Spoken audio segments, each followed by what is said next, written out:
ನಮಸ್ಕಾರ. ಪ್ರಜಾರಾಜ್ಯ ಕನ್ನಡ ನ್ಯೂಸ್ಗೆ ಸ್ವಾಗತ. ನಾನು ರಾಮಗೌಡ ಪಾಟೀಲ್. ದೇಶದ ಮೊದಲ ಕರ್ನಾಟಕ ಏಕೈಕ ಸಂಘ 125ಕ್ಕೂ ಹೆಚ್ಚು ಗ್ರಾಮಗಳಿಗೆ ವಿದ್ಯುತ್ ಪೂರೈಕೆ ಮಾಡುವ ಹುಕ್ಕೇರಿ ಗ್ರಾಮೀಣ ವಿದ್ಯುತ್ ಸಹಕಾರಿ ಸಂಘ ಸ್ಥಳೀಯರಿಗೆ ಬೆಳಕಾಗಿದೆ. 5 ದಶಕಗಳಿಂದಲೂ ಸಹಕಾರ ತತ್ವದಲ್ಲಿ ಈ ಸಂಘ ಮುನ್ನಡೆಯುತ್ತಿದ್ದು, ಈ ಕಳೆದ ಚುನಾವಣೆ ಅಧಿಕಾರಕ್ಕಾಗಿ 2 ಪ್ರಬಲ ರಾಜಕೀಯ ಕುಟುಂಬಗಳ ನಡುವೆ ಜಿದ್ದಾಜಿದ್ದಿನಿಂದ ಜರುಗಿದ ಚುನಾವಣೆ ಎಬಿ ಕತ್ತಿ ಬಣ ಜೈಬೇರಿ ಬಾರಿಸಿತ್ತು.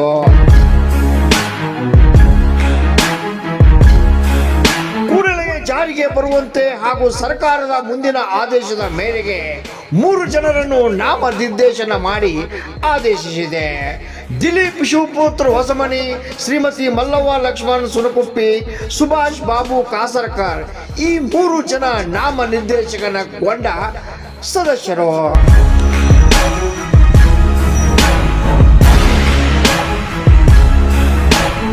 ಹುಕ್ಕೇರಿ ಗ್ರಾಮೀಣ ವಿದ್ಯುತ್ ಸಹಕಾರಿ ಸಂಘದಲ್ಲಿ 1 ಲಕ್ಷಕ್ಕೂ ಹೆಚ್ಚು ಸದಸ್ಯರನ್ನು ಹೊಂದಿದ್ದು, ಈ ಸಂಘಕ್ಕೆ ಇಂದು ಕರ್ನಾಟಕ ಗಣ ಸರ್ಕಾರ 3 ಜನರನ್ನು ನಾಮನಿರ್ದೇಶನ ಮಾಡಿದೆ.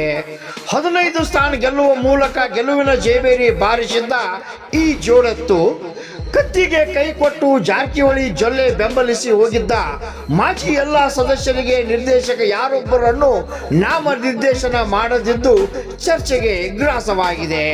ರಾಮಗೌಡ ಪಾಟೀಲ್, ಪ್ರಜಾರಾಜ್ಯ ಕನ್ನಡ ನ್ಯೂಸ್, ಹುಕ್ಕೇರಿ.